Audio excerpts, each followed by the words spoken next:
Hi all, welcome back. ഇന്ന് ഞാനിവിടെ വന്നിട്ടുള്ളത് നല്ലൊരു സ്വീറ്റ്സിൻ്റെ റെസിപ്പി ആയിട്ടാണ്. നമുക്ക് വളരെ എളുപ്പത്തിൽ പെട്ടെന്ന് തന്നെ ഉണ്ടാക്കാൻ പറ്റുന്ന ഒരു റെസിപ്പിയാണിത്. അത്രയ്ക്ക് ടേസ്റ്റി ആയിട്ടുള്ള ഒരു സ്വീറ്റ്സ് തന്നെയാണിത്. എല്ലാവർക്കും എന്തായാലും ഇഷ്ടപ്പെടും. എല്ലാവരും ഒന്ന് ട്രൈ ചെയ്ത് നോക്കണം. പിന്നെ എൻ്റെ ചാനൽ ആദ്യമായിട്ട് കാണുന്നവരാണെങ്കിൽ സബ്സ്ക്രൈബ് ചെയ്തൊന്ന് സപ്പോർട്ട് ചെയ്യാം.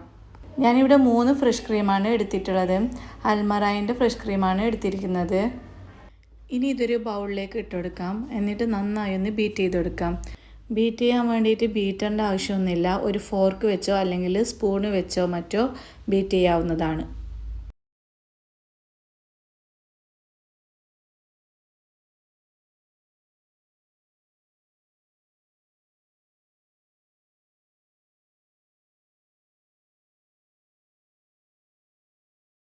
ഇതുപോലൊന്ന് നന്നായിട്ടൊന്ന് ബീറ്റ് ചെയ്ത് കൊടുത്താൽ മതി. ഇതിപ്പോൾ നന്നായി ബീറ്റാക്കി എടുത്തിട്ടുണ്ട്. ഇനി ഇതിലേക്ക് ഞാൻ കണ്ടൻസ്ഡ് മിൽക്കാണ് ചേർത്ത് കൊടുക്കുന്നത്. അൽമറായുടെ കണ്ടൻസ്ഡ് മിൽക്ക് തന്നെയാണ് എടുത്തിട്ടുള്ളത്.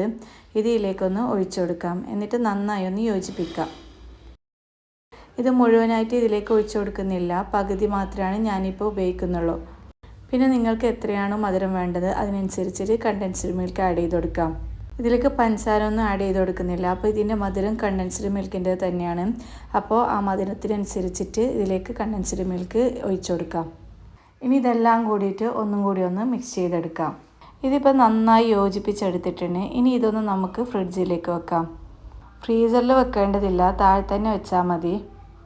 ഇതൊരു 2 മണിക്കൂറെങ്കിലും ഫ്രിഡ്ജിൽ വെച്ച് തണുപ്പിക്കണം. ഇനി ഇതിലേക്ക് ആവശ്യമായിട്ടുള്ള ഫ്രൂട്ട്സ് നമുക്കൊന്ന് കട്ട് ചെയ്തെടുക്കാം. നമ്മൾ തയ്യാറാക്കിയ ഫ്രഷ് ക്രീമിൻ്റെയും കണ്ടൻസ്ഡ് മിൽക്കിൻ്റെയും മിക്സ് തണുത്തതിന് ശേഷമാണ് ഫ്രൂട്ട്സ് ഇടേണ്ടത്. അതുകൊണ്ട് 2 മണിക്കൂർ കഴിഞ്ഞതിന് ശേഷം ഫ്രൂട്ട്സ് കട്ടാക്കിയാൽ മതി. ഞാൻ ഒരു ആപ്പിളാണ് എടുത്തിട്ടുള്ളത്. ഇത് നന്നായി ചെറുതായിട്ട് കട്ട് ചെയ്തെടുക്കാം. ഇതുപോലെ സ്ലൈസായി കട്ട് ചെയ്യുകയാണെങ്കിൽ വളരെ ചെറുതായിട്ട് കട്ട് ചെയ്തെടുക്കാൻ വേണ്ടിയിട്ട് പറ്റും. ഫ്രൂട്ട്സൊക്കെ ചെറുതായിട്ട് കട്ട് ചെയ്യുകയാണെങ്കിൽ അത് കഴിക്കുമ്പോഴത്തേക്കും നല്ലൊരു ടേസ്റ്റ് ആയിരിക്കും.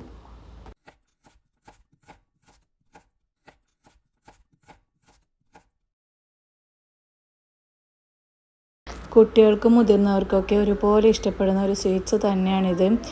എല്ലാവരും എന്തായാലും ഒന്ന് ട്രൈ ചെയ്ത് നോക്കാം. ഇനി അതൊരു ബൗളിലേക്ക് മാറ്റി കൊടുക്കുന്നുണ്ട്.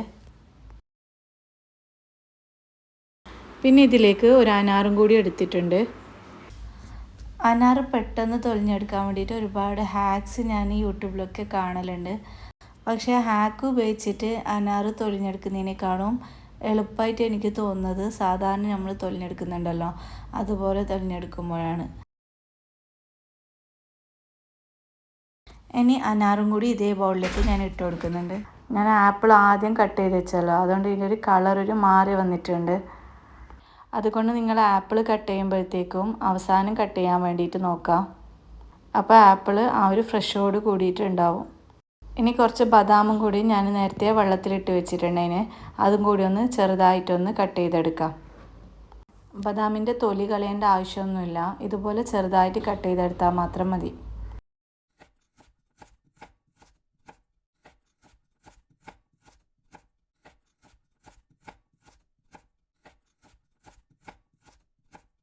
വേണമെങ്കിൽ ഇതിലേക്ക് കുറച്ച് പിസ്തയും കൂടി ഇട്ടെടുക്കാം. ഞാനിപ്പോൾ പിസ്ത എടുത്തിട്ടില്ല. ഇതിലേക്ക് മെയിൻ വേണ്ട ഫ്രൂട്ട്സ് അനാറും ആപ്പിളും ആണ്. പിന്നെ ബദാമും കൂടി എടുക്കണം എന്തായാലും. പിന്നെ മറ്റു ഫ്രൂട്ട്സിലൊക്കെ ചെയ്യുന്നത് അത് ഓരോരുത്തരുടെ ഇഷ്ടം പോലെയാണ്. പക്ഷേ എനിക്ക് കുറച്ചും കൂടി ടേസ്റ്റി ആയിട്ട് തോന്നിയത് ഈ ആപ്പിളും അനാറും വെച്ച് ചെയ്യുമ്പോഴത്തേക്കാണ്. പിന്നെ ഒരു 3 സ്ട്രോബെറിയും കൂടി എടുത്തിട്ടുണ്ട്. സ്ട്രോബെറി ഓപ്ഷണലാണ്, വേണമെന്ന് നിർബന്ധമില്ല. ഇതും കൂടി ഒന്ന് ചെറുതായി കട്ട് ചെയ്തെടുക്കാം.